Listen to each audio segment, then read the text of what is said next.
Olá, eu sou Eduardo Costa, nós estamos iniciando mais um programa Versão Cristã, um programa que tem por objetivo trazer para vocês temas da atualidade a partir de uma perspectiva bíblica, a partir da cosmovisão cristã.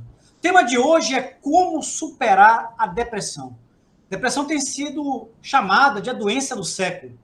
Temos hoje observado que cada vez mais essa doença atinge indistintamente pessoas em relação à questão de profissão, idade, níveis sociais, os mais diversos possíveis.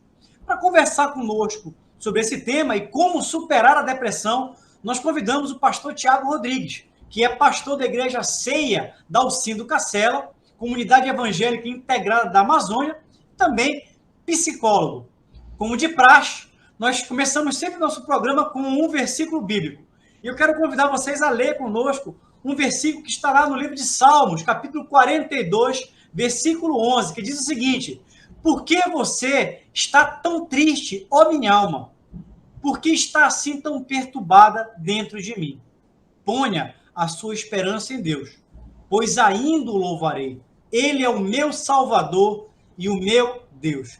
Tiago, eu quero agradecer a tua generosidade.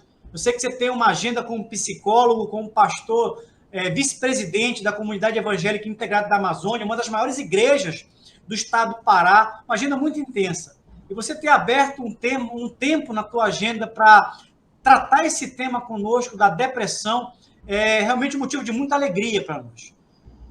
Nós temos visto que a depressão ela é uma doença considerada uma doença do século. Nunca se frequentou tanto gabinetes de pastores ou mesmo psicólogos para tentar tratar essa depressão. A pergunta que eu quero iniciar contigo é uma pergunta bem direta. O que é depressão, Tiago? Boa noite, professor Eduardo. Boa noite, Daniel Berg. Boa noite, Paula. Boa noite a todos os que nos acompanham nessa noite. É um prazer, tá, participar desse quadro e de um momento de esclarecimento, um momento de trazer informações e que ajuda muito, né, nessa prevenção. A gente vive o Setembro Amarelo, onde se fala muito sobre a questão do suicídio, e o suicídio está muito associado a transtornos depressivos, bipolaridade, abuso de substâncias, de drogas. Então, eu queria agradecer e também parabenizar, tá, pela iniciativa de trazer à sociedade informações muito importantes para que previna-se emocionalmente, fisicamente, de uma forma plena. De uma maneira assim bem rápida, professor Eduardo, a depressão ela é uma doença. Ela é uma doença incapacitante, ela é uma doença que atinge milhares de pessoas. Ela não faz acepção de idade, de sexo, de religião, de classe social, tem impactado a nossa sociedade, não é de hoje, e principalmente nesse período de pandemia, tem se agravado ainda mais. Então, a depressão, ela é uma doença. Ela precisa ser diagnosticada, por quê? Porque ela é uma doença que, para ser um transtorno, né, e que incapacita o sujeito, ela vem com sintomas nucleares, sintomas que são associados, que ficam presentes dentro de um tempo e dentro também de um nível de intensidade que vai incapacitando, vai disfuncionando o sujeito. Precisa ser diagnosticada, precisa ser tratada e precisa, né, no caso, para a sociedade vir com esse esclarecimento para que a sociedade, então, ela entenda. É importante nós quebrarmos alguns mitos, quebrarmos, né, alguns preconceitos, para que a gente possa, de fato, encarar o problema como, de fato, ele é. Então, a depressão ela é isso. Ela é uma doença, é um transtorno mental, ela incapacita o sujeito, ela precisa ser diagnosticada para ser caracterizada como depressão diante dos sintomas que a pessoa apresenta, periodicidade, intensidade, e ela precisa também de tratamento. Muito bem, eu queria convidar para participar conosco o Daniel Berg. Ok. Tiago, um prazer ter você aqui, muito legal. Até para falar sobre um tema tão intrigante para a gente, tão comum atualmente. A depressão, ela é um negócio desafiador, assim, para a gente, né? e te perguntar o que gera a depressão, quais são os gatilhos que provocam a depressão da pessoa. E a gente vê tanta gente com depressão hoje, e uma curiosidade em relação à depressão é sobre o nome depressão, né? Quando a gente fala depressão, a gente vê assim profundidade. Quando a gente fala de uma depressão geográfica, a gente vê um buraco, alguma coisa funda, profunda, lá para baixo. Como é que isso é associado a essa doença que a gente vive? Assim, quando a gente fala de depressão, a gente entende que é uma doença que faz parte de um grupo de transtornos. Existem os transtornos depressivos. Quando a gente fala de depressão, a gente tem que olhar realmente a situação do sujeito, avaliar, né, a condição que ele se apresenta, para que a gente consiga realmente caracterizar como sendo depressão. Daniel, nem tudo é depressão. Acho que é muito importante a gente trazer esse entendimento. Que às vezes a pessoa, por não saber, ela imagina que uma desregulação emocional já é algo, um transtorno, e nem sempre é. Por exemplo, tristeza. 2 sintomas nucleares da depressão é a questão do humor deprimido, a tristeza profunda, e a anedonia, que é aquela falta do prazer. Aí eu pergunto, é normal nós estarmos tristes? Né? A tristeza, ela faz parte do nosso dia a dia? Sim. Não estou querendo dizer que é bom estar triste, né? Então, a tristeza, ela está muito ligada a uma circunstância da vida, a um momento que você está vivendo, está passando. Mas nem sempre aquela tristeza é algo patológico, assim como nem toda a ansiedade é patológica.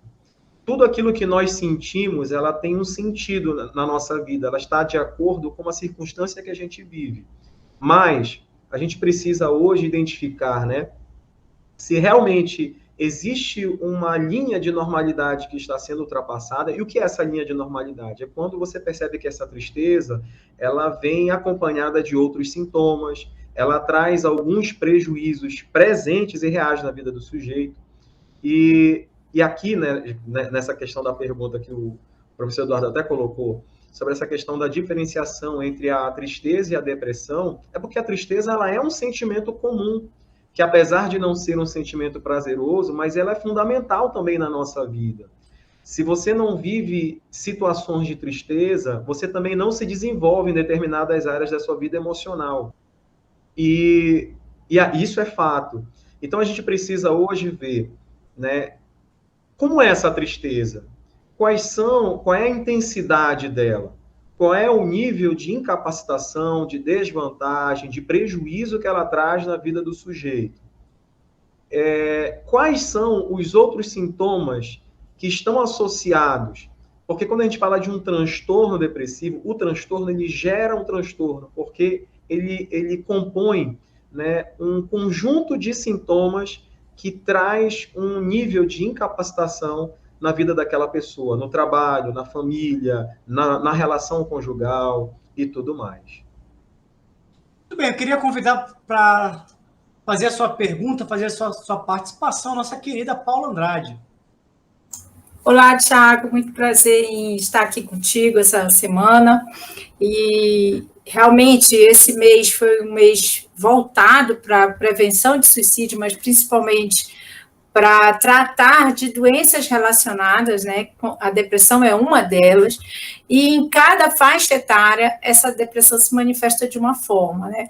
Com a questão da pandemia, tem surgido aumento de depressão e ansiedade em níveis que chegam a 4 ou 3 vezes maiores.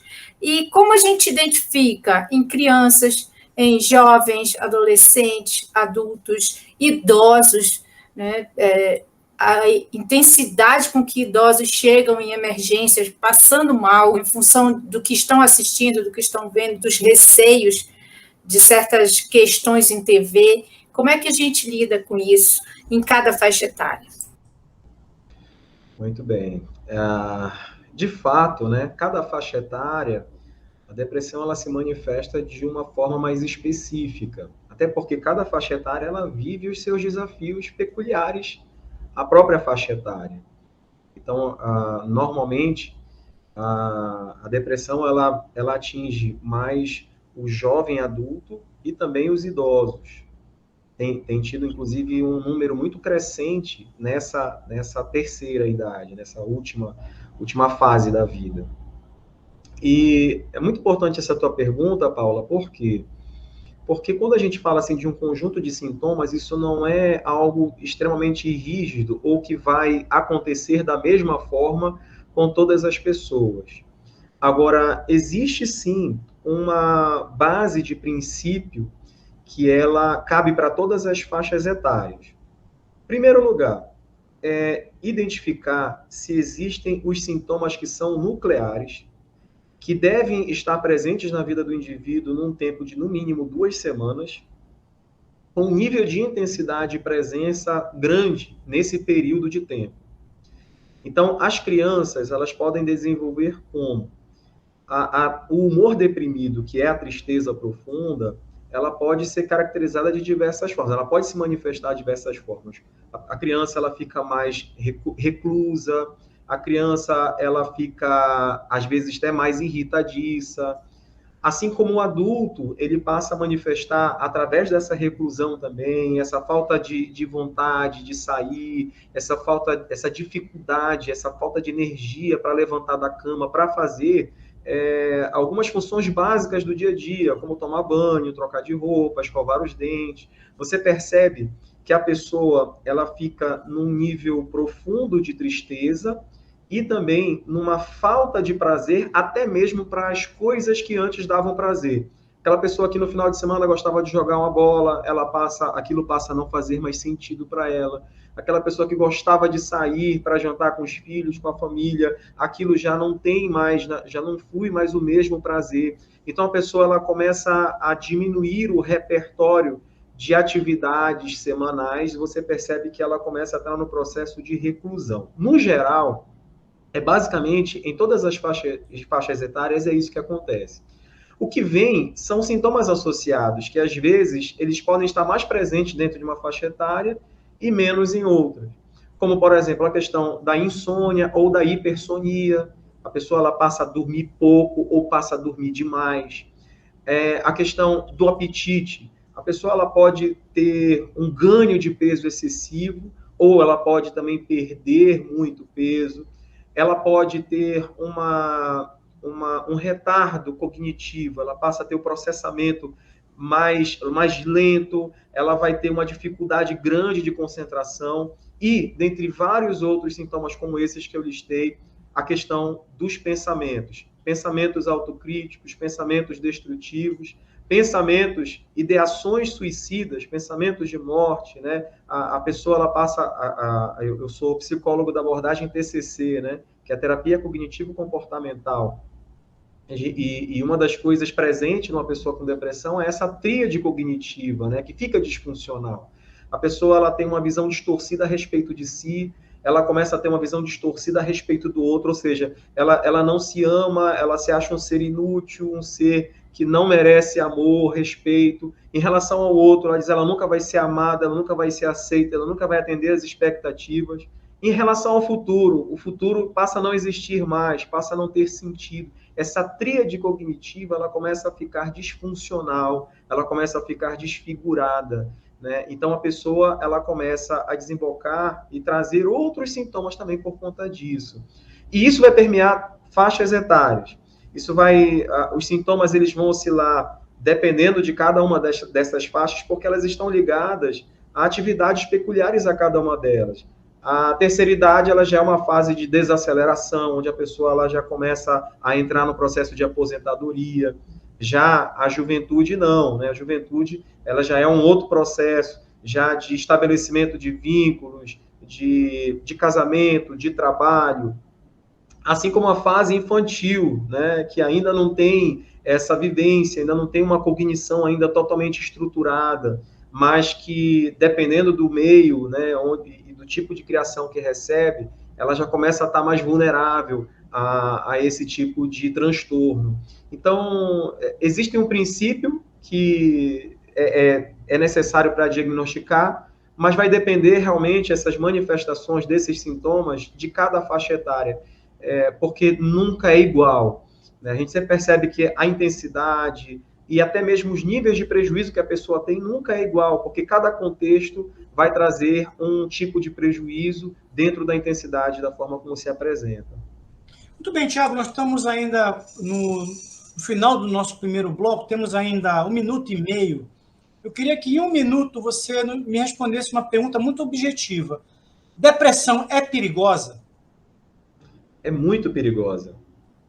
Nós não podemos estar correndo o risco de ficarmos vulneráveis a essa doença.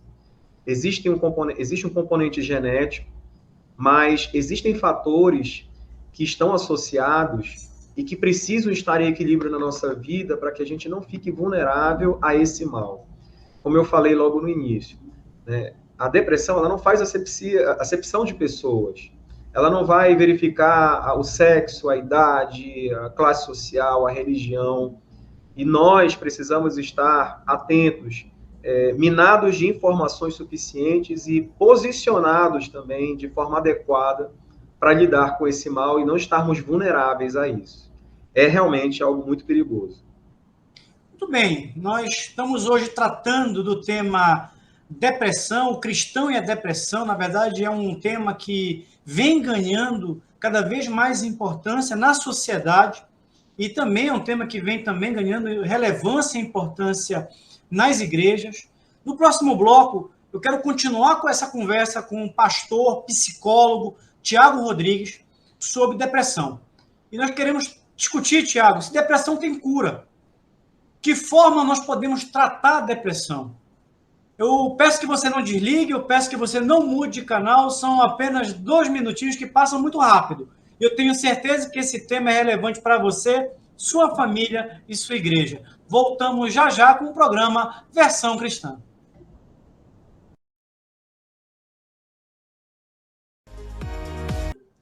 Muito bem, nós estamos voltando com o nosso programa Versão Cristã, discutindo hoje um tema fundamental, importante, um tema que vem ganhando relevância na sociedade, que é a depressão. E nós estamos aqui com o nosso convidado especial, pastor, psicólogo, Tiago Rodrigues. Tiago, eu quero te fazer uma pergunta. Depressão tem cura? Como tratar a depressão?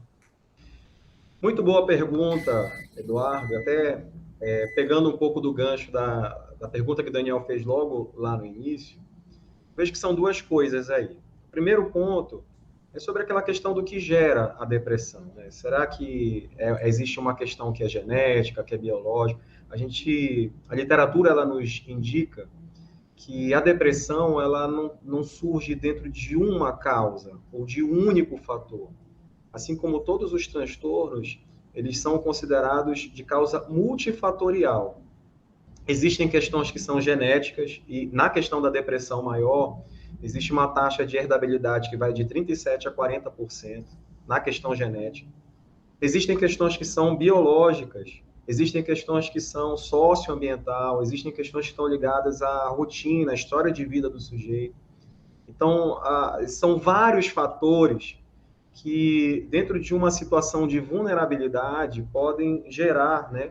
Pode fazer com que essa depressão ela se desencadeie e aí, no caso, ela se manifeste como tal. Então, assim, em primeiro lugar, identificar, chegar à conclusão de que a depressão ela não tem uma causa única, é um transtorno multifatorial. Em relação à segunda parte da pergunta, em relação à questão da cura, cientificamente, dentro da psicologia, da questão médica, a gente considera a cura como um processo de remissão de sintomas. Então, a pessoa que ela declina, né, no humor, e ela, no caso, apresenta todos aqueles sintomas, ou quase todos aqueles sintomas que foram descritos, essa pessoa, ela precisa ter uma intervenção médica, uma avaliação médica, uma intervenção medicamentosa, ela tem que entrar num processo de terapia, de psicoeducação. Tiago, então, eu queria pegar esse gancho aqui, desculpa te cortar, pode falar. Mas porque eu acho que é importante. Nós estamos falando para um público cristão aqui. E eu percebo, na minha vivência, que existe, dentro de muitas igrejas cristãs, um preconceito em relação a esse encaminhamento médico. Muitas vezes se quer tratar como se fosse algo exclusivamente espiritual. E aí eu queria ouvir o psicólogo e o pastor, Tiago, ao mesmo tempo. É necessário você também encaminhar para um tratamento médico, quando se deve encaminhar para um tratamento médico e quando se deve tratar isso espiritualmente? Tá. Dentro dessa visão mais global, que envolve a nossa confissão de fé, e no que diz respeito àquilo que a medicina, a ciência nos traz, eu posso dizer que não existe doença incurável para Deus. Então, biblicamente falando, o nosso Deus é aquele que ou transforma algo que precisa de transformação, ou traz à existência o que não existe. Então, não existe impossível para Deus. Existe cura. Eu vejo que Deus, ele cura. Existe um poder de manifestação de cura dentro dessa visão de fé, dentro dessa visão espiritual. Agora, de fato, né, o fato de eu crer que Deus cura não vai tirar de mim a responsabilidade de tratar as minhas necessidades. Então, da mesma forma como você tem uma dor de cabeça, quando você tem uma gastrite, quando você tem um problema fisiológico e você procura um profissional para atender essa sua demanda, no que diz respeito aos transtornos mentais, o princípio ele é o mesmo. A questão é que quando a gente fala de depressão, envolve alguns sintomas que estão muito ligados à nossa vida cotidiana na igreja, que envolve muito a questão da espiritualidade. Por quê? Porque nós falamos de tristeza, nós falamos de falta de prazer, falta de propósito, e por ser algo que não é diagnosticado ou não é identificado numa ressonância magnética, num raio-x da vida, eu posso dizer até que é algo que tem o seu ponto de subjetividade. É natural que muitas das vezes a gente, por falta de informação e de conhecimento, a gente acabe espiritualizando tudo. Então, espiritualizar é reconhecer que Deus tem poder para curar. Mas nós não podemos deixar, por conta de crermos nisso, de procurar ajuda diante das nossas necessidades, que como nós sempre fazemos, quando é algo fisiológico, e por que não, quando é algo mental, né? Então, da mesma forma, existe tratamento. Existe um processo de intervenção que vai fazer com que a pessoa ela entre numa estabilidade e ela consiga voltar à sua funcionalidade, na sua família, no seu trabalho, na igreja.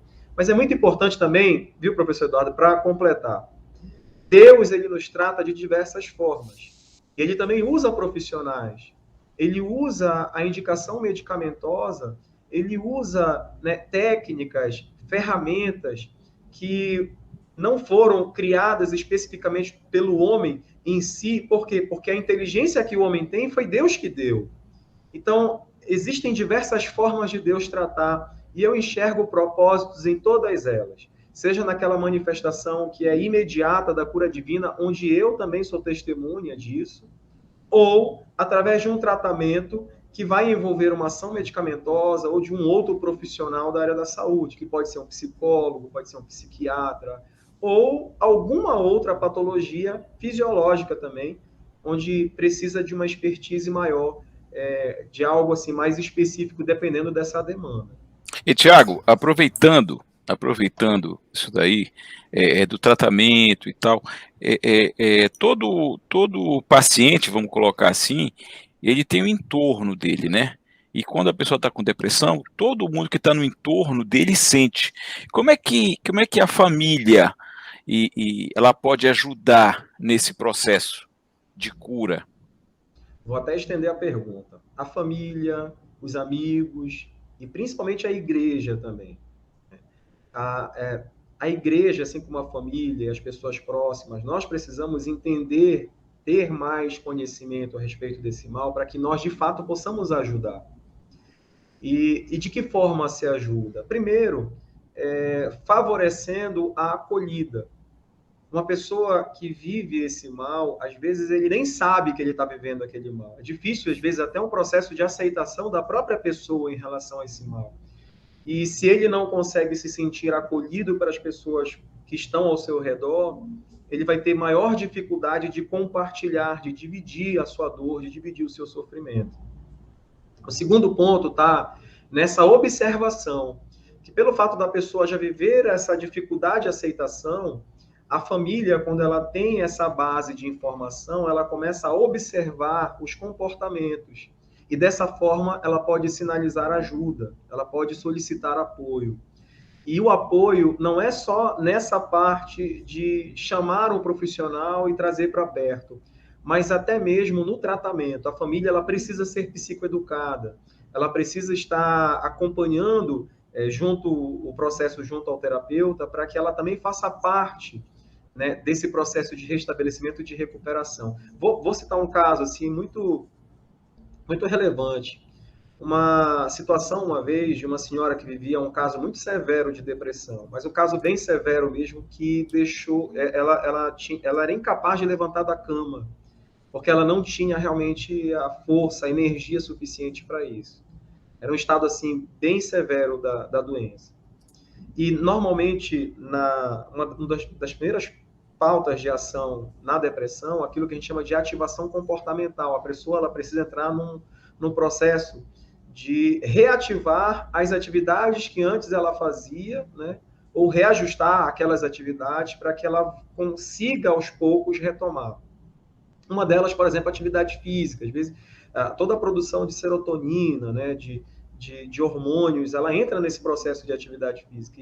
E às vezes, a família ela tem que estar ajudando, ela tem que estar acompanhando, para ver se a pessoa está tomando a medicação, ou até mesmo, nesse caso da senhora, os filhos, na hora de fazer a caminhada, como ela não se sentia com energia suficiente para caminhar, os filhos iam segurando, cada um no braço, né, para ajudar nesse processo inicial. Então, a família ela tem uma função fundamental, assim como a igreja também, no acolhimento, né, na questão do acompanhamento, da psicoeducação, para conseguir entender e conseguir ajudar a pessoa nas suas dificuldades que serão diárias. Então, é fundamental que nós tenhamos uma família psicoeducada, uma família que esteja consciente do problema e, principalmente, né, tendo a informação suficiente, ela se posiciona de maneira acolhedora para ajudar o indivíduo.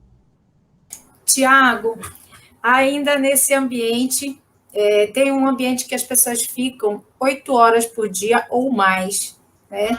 Que é o ambiente de trabalho, quer ele seja remoto, quer ele seja presencial. Como não adoecer no dia a dia? E os colegas de trabalho, como podem auxiliar? Porque nós percebemos, às vezes, algum comportamento alterado, e no ambiente de trabalho, às vezes, isso gera conflito. E alguns órgãos, alguns locais de trabalho têm a assistência ao trabalhador, outros não. E como esse gerente que tem que lidar com isso, ou o funcionário que está sob aquela autoridade daquela pessoa que pode estar assim, pode lidar com isso e ajudar. Tiago, eu quero só aproveitar antes de você responder, como é que a gente acessa essa psicoeducação? Como é que a igreja vai chegar nessa psicoeducação e o ambiente de trabalho também? A família eu até entendo que está mais próximo, esses dois ambientes. Aí eu digo assim que nós da saúde, nós os profissionais da saúde, nós temos essa tarefa também. Eu até fiz nesse período da pandemia, esse ano ainda, eu cheguei a fazer um curso combatendo a depressão nas igrejas. Foi um curso online. Esse curso eu ministrei inicialmente, né, para os líderes da igreja, as pessoas que lidam diretamente com pessoas. E assim, essa iniciativa, ela não para aí. Eu cheguei a fazer também outro curso sobre a ansiedade, combatendo a ansiedade nas igrejas, porque isso está presente na igreja. A gente percebe que a pessoa que vai à igreja, ela vai ao trabalho, ela tem uma casa, ela tem uma família, ela tem uma vida secular, né? E às vezes, aí, entrando nessa questão também, então, assim, em primeiro lugar, existe uma responsabilidade nossa de trazer informação. E eu creio que esse é um ambiente para isso também, né? Por isso que eu até elogiei a iniciativa, porque não deixa de trazer informação para que a pessoa, ela, tendo informação, ela consiga se posicionar de uma maneira que possa ajudar de fato. Na questão do trabalho, de fato, né, um indivíduo que vive um transtorno depressivo maior, ele vai ter seus prejuízos, né? É uma pessoa que vai estar mais lenta, é uma pessoa que vai ter uma dificuldade de raciocínio, de concentração. E uma pessoa que não consegue desenvolver o máximo do seu potencial no seu ambiente de trabalho é uma pessoa que vai correr seus riscos, né?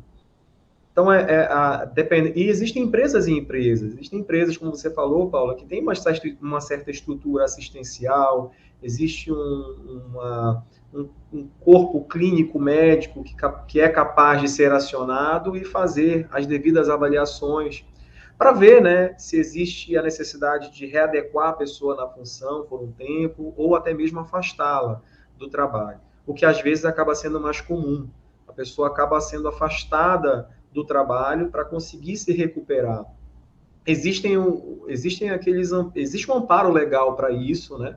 A pessoa ela pode acionar os órgãos competentes para reger esse afastamento, mas é muito importante que as empresas elas tenham também um entendimento dessa situação para que isso não seja taxado como um indivíduo preguiçoso, né? Alguém que não quer, que não tem energia naquilo que faz, ou que não quer realmente, ou está desmotivado por alguma outra coisa, que não seja de fato uma questão biológica ou química. Então, existe essa necessidade de psicoeducar, Daniel, em todas as áreas, né? Então, essa informação ela tem que chegar nos 4 cantos. Um bom gestor, né, um bom diretor, um bom chefe, é aquele que tem as informações suficientes para conseguir, né, chegar a uma conclusão a respeito dos seus liderados, o quanto isso interfere, né, no desempenho daquela pessoa. Porque um bom gestor ele vai querer sempre desenvolver cada vez mais, né, o máximo do potencial do indivíduo. E se ele está incapacitado por uma questão patológica, ele tem que também ter a sensibilidade de compreender que aquele momento é um momento onde a pessoa ela precisa ser tratada, ela precisa receber a atenção, ela precisa ser direcionada para ser tratada e recuperada para o quanto antes retornar ao seu ambiente de trabalho. Então, isso é possível também, recuperar a pessoa, trazê-la de volta ao seu ambiente de trabalho. E é muito importante que as pessoas da empresa elas estejam inseridas também nesse projeto de recuperação do indivíduo. Muito bem, nós estamos chegando aqui ao final do nosso segundo bloco do programa Versão Cristã.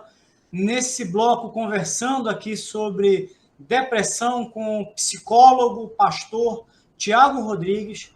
No próximo bloco, nós vamos continuar falando sobre depressão, sobre o papel da igreja, sobre superação da depressão, sobre como pedir ajuda, que tipo de procedimento nós devemos ter dentro das igrejas, inclusive, para apoiar as pessoas que estão deprimidas. E eu quero perguntar uma coisa, deixar essa pergunta já no ar, Tiago.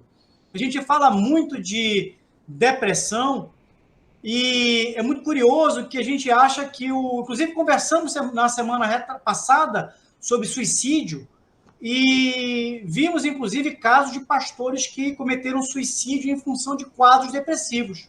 E a gente acha que pastor, que líder, não tem depressão. E muito pelo contrário, são pessoas que estão sujeitos. Então, como identificar, na verdade, a depressão no líder, no pastor, como tratar, como é que a igreja deve amparar os pastores e os líderes, é o que eu quero conversar contigo no próximo bloco. Não desligue, são apenas 2 minutinhos, voltamos já no nosso programa Versão Cristã, hoje recebendo o pastor psicólogo Tiago Rodrigues com o tema depressão. Muito bem, voltamos com o nosso terceiro e último bloco do programa Versão Cristã, hoje falando sobre depressão. Como convidado, pastor, psicólogo Tiago Rodrigues, que está falando um pouco aqui sobre o que é depressão, como diagnosticar, como tratar, como superar a depressão. Tiago, eu queria entrar nesse terceiro e último bloco contigo numa questão mais, eu diria, da igreja. Muitas vezes a gente acha que os nossos líderes, os nossos pastores, eles são pessoas que não estão sujeitas a terem depressão, ansiedade. E recentemente a gente tem tido notícia, inclusive, de pastores que cometeram suicídios em função de quadros depressivos. Como é que a gente pode, como igreja, cuidar dos nossos líderes, tratar os nossos líderes e identificar, muitas vezes, situações nas quais os nossos pastores ou os nossos líderes já estão apresentando quadros depressivos? Muito importante a tua pergunta, Eduardo. E eu vejo que esse papel de acolhimento ele tem que ser de ambos os lados, né? E o pastor ele precisa realmente encontrar na igreja esse acolhimento, esse amparo, esse ombro amigo que ele precisa ter. Não é fácil na posição de um líder que sempre é acionado, sempre é procurado para resolver problemas, né? Para trazer uma resposta para todo e qualquer tipo de dilema que as pessoas têm. Fora as atribuições que todo pastor tem, que é de cobrir as suas ovelhas, estar próximo das suas ovelhas. A função pastoral, ela traz em si uma carga de trabalho considerável, com os seus estresses diários que sempre estão presentes. Não é fácil para um líder, né, vivenciar os seus limites, e os limites eles estão ligados também à questão da saúde. E aí é muito mais fácil quando você tem uma dor de cabeça, quando você talvez está enfermo dentro a questão respiratória, ou digestiva, qualquer outra área que é fisiológica. Mas quando envolve uma questão emocional, e aí, né, dentro de um transtorno específico, fica mais difícil por conta de alguns tabus que ainda existem, uma falta de informação, o líder lidar com isso, com as suas limitações dentro do seu momento de vulnerabilidade. Um líder que é psicoeducado, vamos dizer assim, que tem um entendimento a respeito da patologia e é menos resistente ao tratamento, à intervenção, ele tem maior facilidade, ou menos dificuldade para enfrentar e superar. Agora, normalmente acontece, né, do líder ele ficar muito resistente, ele não saber se posicionar. Ele acaba adotando um extremo, né, de se amparar na sua fé, e não há erro se amparar, nós temos que nos amparar na nossa fé, mas ele acaba não tendo ações importantes para intervir na sua necessidade, naquela sua demanda. Tiago, você viu o caso de alguns, inclusive, terem vergonha de externar isso? Sim, mas como eu falei, não é fácil para o líder reconhecer essa vulnerabilidade. E eu vou te dizer mais, professor Eduardo, normalmente quem procura não é o líder, é a família. A família, às vezes a esposa, os filhos. Eu estou falando isso porque acontece isso de fato. Eles normalmente procuram, olha, pastor, o meu pai ou a minha mãe, olha, eu estou sentindo isso, está acontecendo isso. E aí, olha, ele está entrando num episódio depressivo. Deixa eu falar com ele. Não, pelo amor de Deus, não sabe nem que eu estou falando com o senhor. Né? Porque não é todo mundo que se sente à vontade, ainda mais um líder, né? Que está à frente de um rebanho, está à frente de uma igreja. Demonstrar vulnerabilidade, principalmente no que diz respeito a doenças mentais, não é fácil para uma liderança. Por conta disso que eu falei, existem muitos tabus, existem muitos mitos que ainda estão no processo de mudança, né, de entendimento. E por isso o nosso papel de estar trazendo esse entendimento para que haja, né, a superação disso. Mas talvez muitos líderes acabaram tendo a sua vida ceifada por conta justamente disso, de não terem conseguido procurar ajuda, não terem sido resistentes demais a tudo que estavam vivenciando, aos problemas que estavam tendo, e aí, infelizmente, acabaram não recebendo o apoio, a ajuda, a intervenção necessária, e acabaram, infelizmente, tendo um fim trágico. E, Tiago, isso que tu traz para a gente é muito interessante. Eu observo uma coisa. Eu acho que, atualmente, dentro das igrejas, inclusive entre a liderança também, existe uma aceitação maior a isso. A gente já escuta pessoas procurando psicólogos e tal, e sempre tem aquela coisa dentro da igreja, obviamente, dizendo assim, não, eu quero encontrar um psicólogo, mas eu quero encontrar um psicólogo cristão, né? Eu quero encontrar um psicólogo cristão. Talvez porque eles têm a expectativa de encontrar algum tipo de atendimento que vá contra a sua crença, contra os seus valores e contra os seus dogmas. O que você tem a falar a respeito disso? Olha, é muito importante a tua pergunta, e eu vejo assim, que no meio cristão, lidar com esses tabus em relação à doença mental é algo que interfere muito nesse processo de busca que nós temos que ter numa situação como essa de vulnerabilidade ou onde nós estamos vivendo essa dificuldade, esse mal. Às vezes o fato de ser uma pessoa cristã, né, que comunga na mesma fé, que entende, né, os princípios bíblicos ou a vivência, né, dentro desse mundo cristão, a rotina dentro do mundo cristão, eu creio que isso flexibiliza mais, né, para a pessoa que está vivendo esse mal. Ela se sente mais segura, mais amparada, ou talvez com a condição de ser melhor compreendida e não ser julgada por aquilo que ela está vivendo, está sentindo. Então, geralmente, a busca ela está muito dentro desse processo de flexibilização que a pessoa precisa ter, né, para procurar ajuda. Então, de fato, o psicólogo, sendo cristão ou não sendo cristão, ele vai exercer uma função profissional naquele momento, né? Ele está regido por um conselho, ele estudou para aquilo. Então, a intervenção ela vai ser técnica, ela vai ser profissional. Mas é óbvio, né, que a pessoa ela também se sente muito mais amparada ou muito mais compreendida com alguém que lida, né, da mesma fé, da mesma crença que ela.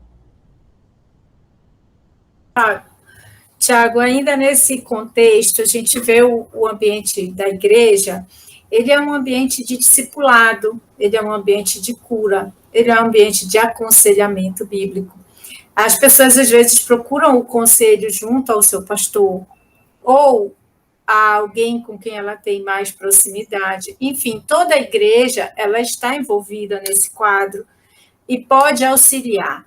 Quais ferramentas poderiam ser úteis para que os membros, ovelhas e líderes possam auxiliar essas pessoas de forma equilibrada e usar palavras adequadas, porque uma palavra mal colocada para alguém que está num quadro de depressão pode piorar o quadro. Então, nós temos que ter a inteligência emocional de se colocar no lugar do outro. A igreja é o exercício da compaixão. E nessa hora, às vezes, o exercício da compaixão é difícil. De se colocar no lugar do outro é muito difícil. Acho que o posicionamento ele tem que adotar, inicialmente, o não julgamento ou o pré-julgamento. Por quê? Porque ocorre, às vezes, muito disso. Isso é um mimimi, é frescura. Chega-se à conclusão de que talvez seja falta de fé, porque a pessoa está orando menos, é porque ela não está muito assídua na igreja. Né? Então, por conta daquela situação que a pessoa está vivendo, né, se traz um julgamento de que às vezes é uma questão espiritual ou porque a pessoa realmente está sendo negligente com a sua fé. Essa questão do julgamento, ela prejudica bastante. Então, o que é importante é a gente acolher a pessoa diante da sua demanda. As demandas, nem sempre elas vêm de forma totalmente dramática, existe um outro extremo também. Existem pessoas que minimizam a sua dor, porque elas têm medo do julgamento. Então, ela está vivendo uma angústia muito grande, uma tristeza profunda, ela está tendo prejuízos, mas quando pergunta-se como ela está, ela diz assim, olha, eu estou bem. Ou então ela diz assim, olha, eu estou mais ou menos, quando, na verdade, a situação ela já está crítica, ela minimiza demais. Existem pessoas que acabam excedendo muito mais, ou externando uma dor talvez maior do que sente. Mas não cabe a nós julgarmos isso. Nós não temos uma condição de mensurar a dor da pessoa. Então, o relato que ela traz, ele primeiramente precisa ser acolhido de qualquer forma. A gente precisa acolher da maneira como ele chega, na intensidade que chega, para trazer a pessoa para nós, né, para fazer com que ela se sinta acolhida na sua dor. E não o contrário, se sentir diminuída, se sentir culpada, se sentir uma pessoa negligente diante da sua fé, e acaba agravando ainda mais o caso. Ou seja, a igreja, às vezes, no afã de querer de exercer a sua função de igreja, que é de acolher, ela pode acabar prejudicando uma situação. Então, a questão da acolhida é fundamental. E é lógico, nós não vamos ter condições, né, os membros, os líderes, de diagnosticar, de dizer realmente o que a pessoa tem, mas encaminhar ou encorajar a pessoa a buscar ajuda nos caminhos onde ela realmente vai encontrar direcionamentos e intervenção que vai ajudar diante do seu dilema, diante da sua dor. E aqui entra também a questão da quebra desses paradigmas, né? E eu vou falar, assim, da mesma forma como existem igrejas, lideranças, que são muito enrijecidas em relação a esse processo, né, de procurar ajuda ou de intervenção, existem também igrejas que elas estão extremamente abertas a isso. Pastores que encaminham as suas ovelhas diante da sua necessidade, para ser avaliada, ou até mesmo para que o pastor seja aconselhado na sua condução pastoral, né, que ela também é limitada, que ela não vai também suprir todas as demandas que a ovelha traz. Então, é muito importante que haja né, dentro da liderança, dentro da igreja, essa abertura para também aprender a lidar mais com pessoas que chegam com essas queixas, que chegam com essas dificuldades. Muito bem, Tiago, nós temos ainda em torno de 4 minutos para encerrar o nosso último bloco. Eu quero aproveitar esse resto de tempo que nós temos aqui para ouvir o pastor Tiago, para ouvir o psicólogo Tiago, porque eu acho que não tem como dissociar as duas coisas. Certamente tem alguém que está nos assistindo nessa televisão, certamente tem alguém que está nos assistindo nesse YouTube, que possivelmente esteja passando por um quadro depressivo, que talvez esteja pensando, inclusive, no pior, em dizer, olha, não tem mais sentido essa vida, eu estou pensando em acabar com tudo, eu estou pensando em me suicidar. Eu queria, Tiago, que você usasse esses próximos 3 a 4 minutos para dar uma palavra para essa pessoa que está nos assistindo, para essa pessoa que está muitas vezes ansiosa, deprimida, desesperada, sem propósito existencial. Você dê uma palavra para essa pessoa, que você possa dar um aconselhamento para essa pessoa, o que essa pessoa pode fazer, o que ela deve fazer, que tipo de socorro ela deve pedir. Bem, primeiramente, encorajar, né? Dizer que há tratamento para esse mal. E é muito importante você se apegar, né, a essas duas asas dessa aeronave que voa. E uma principal asa, de fato, é a igreja. É você se amparar na sua fé, você buscar em Deus a ajuda, o auxílio, que virá de alguma forma, através de um profissional da saúde, através de uma orientação medicamentosa ou de um tratamento psicoterápico que você precisa ter. A gente precisa enxergar a ação de Deus em tudo o que ele traz para nós, tudo aquilo que ele promove para nós como intervenção. Então, que você possa enxergar condições de superação, que você possa, a partir de hoje, despertar, né? Se essa desesperança tem ocultado ou camuflado a sua fé, que ela possa, nesse instante, ser revigorada, reacendida, porque existe esperança, existe caminho, existe tratamento, existe melhora. Então, isso é muito importante. Um outro ponto, professor Eduardo, são para aqueles que não estão vivendo esse mal.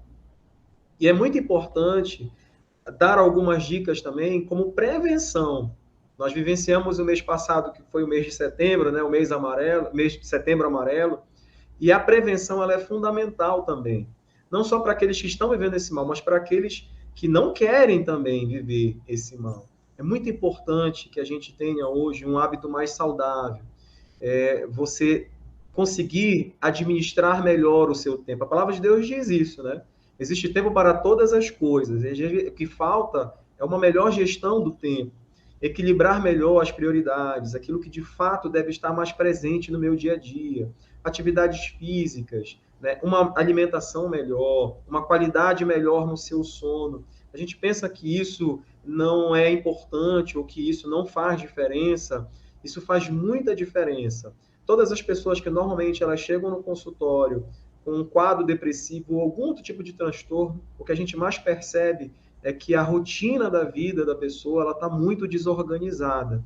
Então, você que hoje não vive esse mal, mas precisa dar uma melhor atenção na sua rotina, faça isso o quanto antes, para que você possa ter uma ação preventiva. É muito melhor prevenir do que remediar.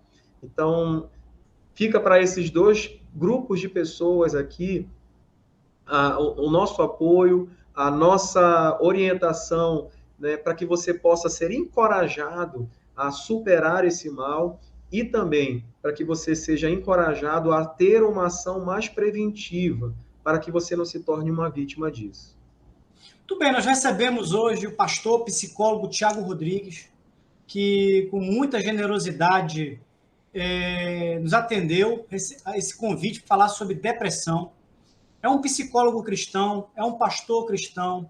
Obrigado, Tiago, pela tua generosidade, obrigado pela tua gentileza, obrigado pelas orientações.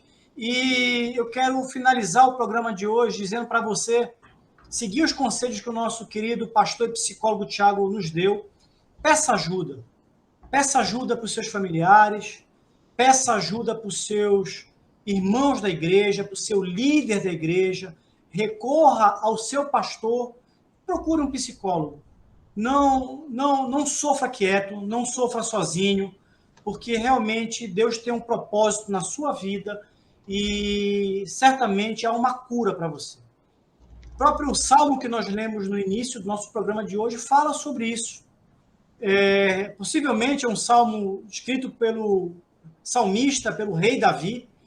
O próprio rei Davi passou por momentos de depressão. Salmo 42, 11 diz, está lá escrito: por que você está assim tão triste, ó minha alma? Por que está tão perturbada dentro de mim? E aí ele responde: põe a sua esperança em Deus, pois ainda o louvarei. Ele é o meu Salvador e o meu Deus. Deus tem um propósito na tua vida. Que Deus te abençoe tremendamente. Esse foi o nosso programa Versão Cristã de hoje. Até a próxima quinta-feira, se Deus assim o permitir.